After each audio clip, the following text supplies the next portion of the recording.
Hey there, so today I thought I might briefly consider this remote control for the PS4. Now, having owned it for about 2 weeks, I feel really confident in saying that it's a good device, that I would buy it again, and that I would recommend it to people that are close to me as well as just people on the internet. The reason that I say that is because it has a good overall aesthetic.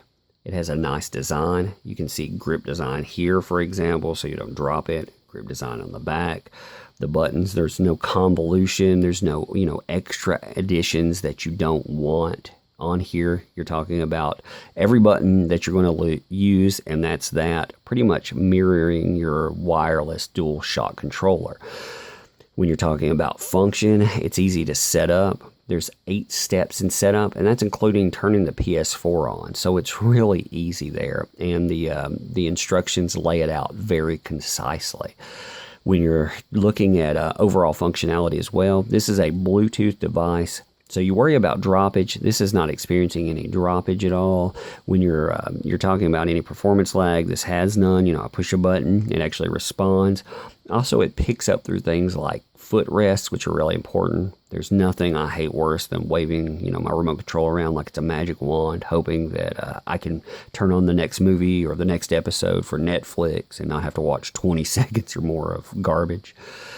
Having said that, there are a few negatives that detract from the model. When you're looking at it, first of all, I think a big one is size. I don't want a monster remote, but I like something that's a little bit bigger here, and especially when I'm talking about the overall use when you're talking about directional padding. My finger is as big as the whole directional pad, and sometimes that leads to hitting the wrong button. Moreover, you have this inlay directional pad here, so you're talking about your buttons on the outside and then your directions here on the inside, and then the inner button in the very center. This leads to mistakes sometimes. That could be a little annoying at first, but you'll learn over time not to make those.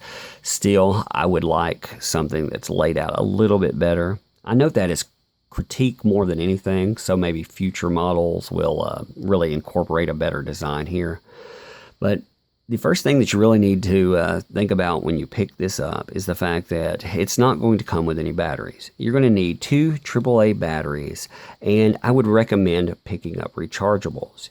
The reason I say rechargeables is because there's nothing worse than having your stress reducer impeded by dead batteries. When I go in for escapism, throwing my remote control at a wall is definitely not going to make me feel better in the day. When you're talking about putting the batteries in, it's very clearly indicated. Slide, pop them in, close it, you're good to go.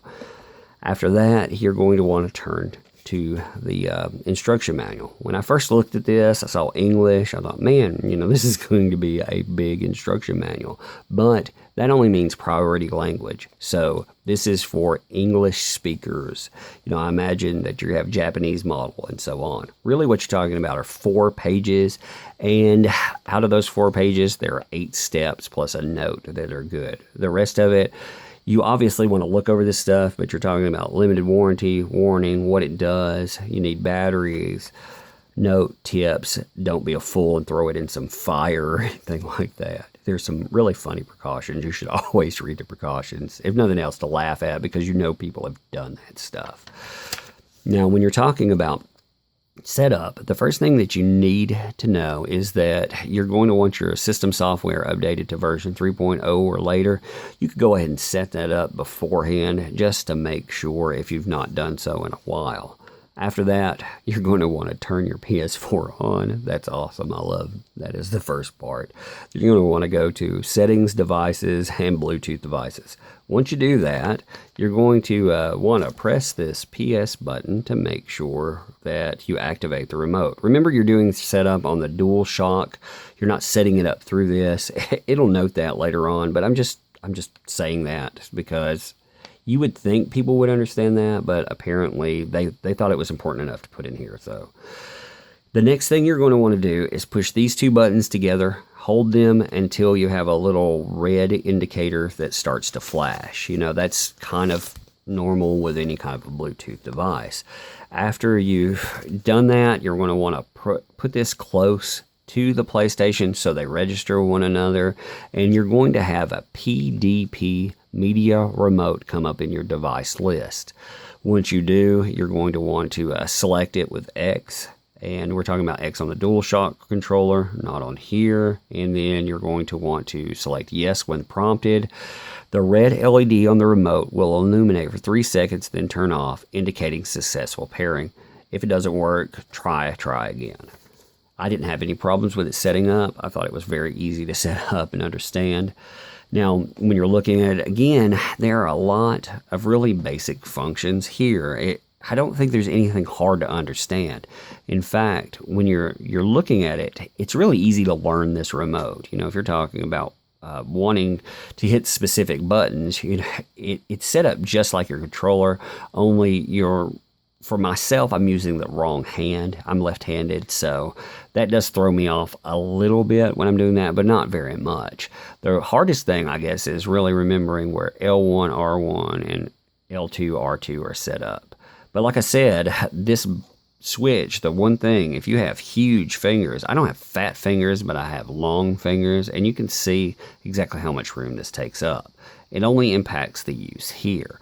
The design too, you can actually feel when it's set up. That's an important thing. I really thought they should have ingrained the X in the design or the square or whatnot, but I guess that's being a little nitpicky. I still would have liked raised or lowered though, where I could feel it in the dark. I always like that kind of setup.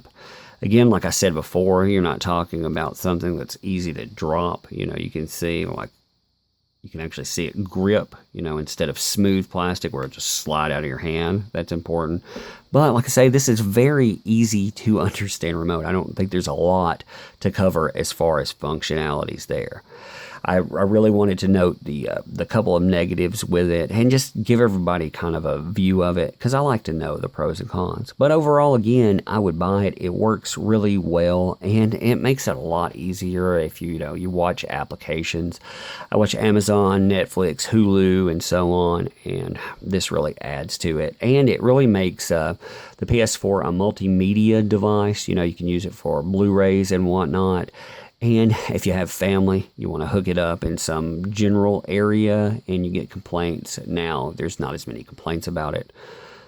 All right, so I think that's about that. If you have any questions, hit me up. Thanks.